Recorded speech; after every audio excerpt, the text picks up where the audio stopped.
आपल्या सर्वांचेच आराध्य दैवत छत्रपती शिवाजी महाराज, छत्रपती शाहू महाराज, क्रांतीसूर्य महात्मा ज्योतिराव फुले, भारतरत्न डॉक्टर बाबासाहेब आंबेडकर, स्वराज्यजननी जिजाऊ माँसाहेब, क्रांतीज्योती सावित्रीबाई फुले, पुण्यश्लोक अहिल्यादेवी होळकर यांच्या चरणी मी वंदन करते आणि आज त्र्यंबकेश्वराच्या चरणीसुद्धा या नाशिकमध्ये नतमस्तक होते।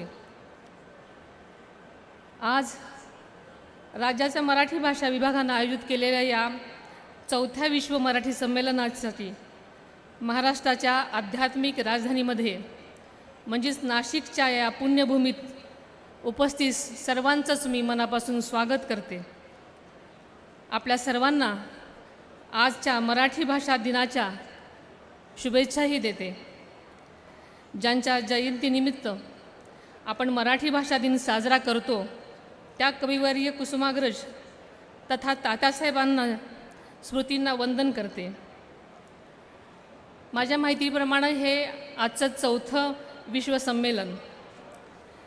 नाशिकची ही भूमी म्हणजे कविश्रेष्ठ कुसुमाग्रजांच्या पदस्पर्शाने पावन झालेली भूमी आहे, आपल्या सगळ्यांनाच माहिती आहे। त्यांनी घातलेली साद आजही मराठी मनात रुंजी घालते आहे। उत्तर महाराष्ट्राची ही भूमी संतांची, कवींची, विचारवंतांची आहे। इथल्या मातीत जन्मलेल्या बहिणाबाई चौधरींनी आपल्या ओव्यांमधून मराठी जगण्याचा गंध दिला। जगाला प्रेम अर्पावे अशी शिकवण देणाऱ्या साने गुरुजींची ही कर्मभूमी आहे। त्र्यंबकेश्वराच्या या पवित्र सानिध्यात इथं सिंहस्थ कुंभमेळा भरणार आहे, पण त्याआधीच आज इथे मराठी भाषेचा हा भव्य कुंभमेळा भरलेला आहे। त्यानिमित्तानं राज्यासह देशातील परदेशातील लेखक, कवी, प्रकाशक, अभ्यासक आणि मराठी साहित्यप्रेमी मोठ्या संख्येने इथं जमलेले आहेत। या संमेलनाच्या निमित्तानं ज्ञानपीठ पुरस्कार विजेते श्री भालचंद्र नेमाडे सर, ज्येष्ठ साहित्यिक श्री युनिवास कुलकर्णी साहेब, गुरुवर्य मारुतीबुवा कुरेकर, दिलीप धोंडगे, विनोद कुलकर्णी या दिग्गजांसह इचलकरंजीचे आपटे वाचन मंदिर, कर्नाटक राज्य मराठी साहित्य परिषद कलबुर्गी, नांदेडचे निर्मल प्रकाशनसारख्या संस्थांचा आज तास सन्मान केला गेला। तसेच स्वर्गीय यशवंतराव चव्हाण राज्य वाङ्मय पुरस्काराचं वितरणही इथे करण्यात येणार आहे। ही आपल्यासाठी सगळ्यांसाठीच अभिमानाची बाब आहे। मी या सर्व सन्मान मूर्तीचं, गौरवमूर्तीचं मनापासून अभिनंदन करते।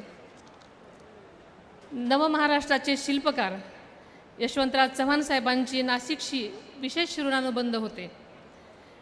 इथूनच ते लोकसभेवर बिनविरोध निवडून गेलेले होते। आदरणीय चव्हाण साहेबांनी साहित्य, संस्कृती आणि भाषिक अस्मितेला एक वेगळ्याच प्रकारचं बळ दिलं आणि हे आपण कधीही विसरू शकत नाही। महाराष्ट्र राज्य साहित्य आणि संस्कृती मंडळ तसेच मराठी विश्वकोशाची निर्मिती करून त्यांनी ज्ञान परंपरेला संस्थात्मक रूप दिलं।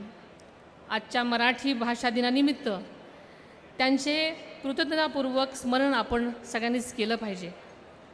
मराठी भाषा ही केवळ संवादाचं साधन नाही, ती आपल्या अस्मितेचा श्वास आहे।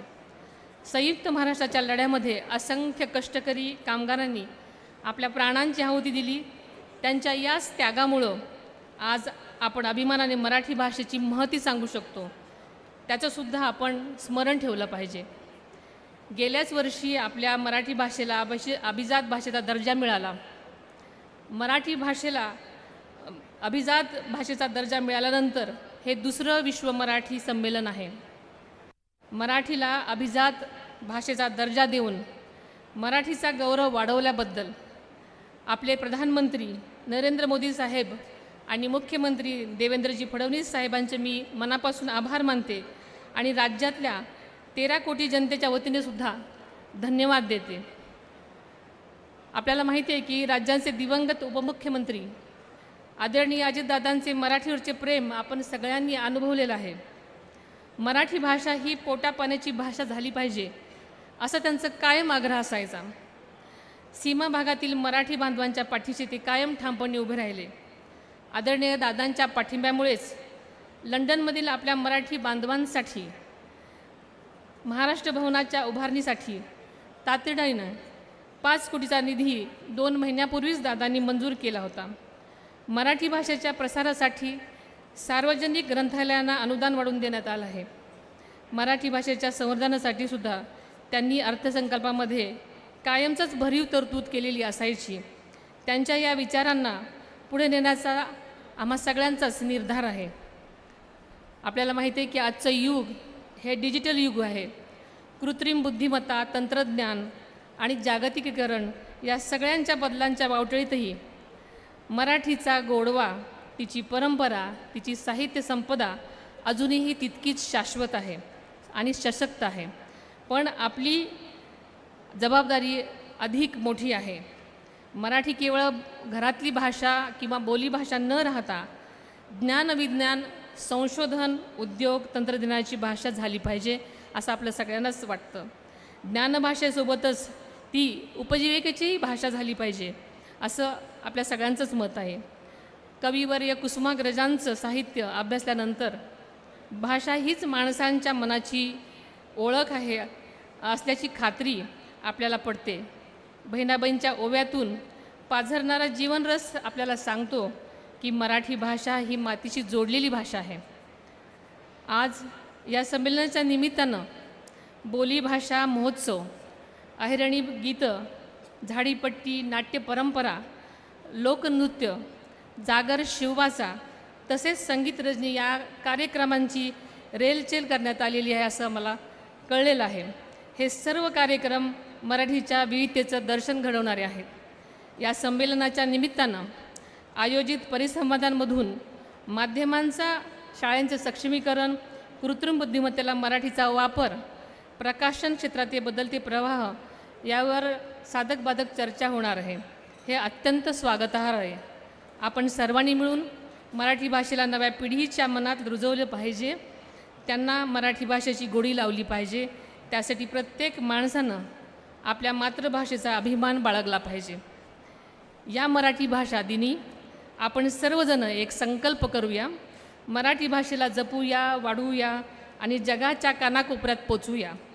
आपण सर्वांना परत एकदा मराठी गौरव भाषा दिनाच्या मनापासून शुभेच्छा देते आणि मला या अत्यंत चांगल्या कार्यक्रमाला बोलवल्याबद्दल आयोजकांचे आभार मानते आणि इथेच थांबते. धन्यवाद. जय हिंद, जय महाराष्ट्र, जय मराठी.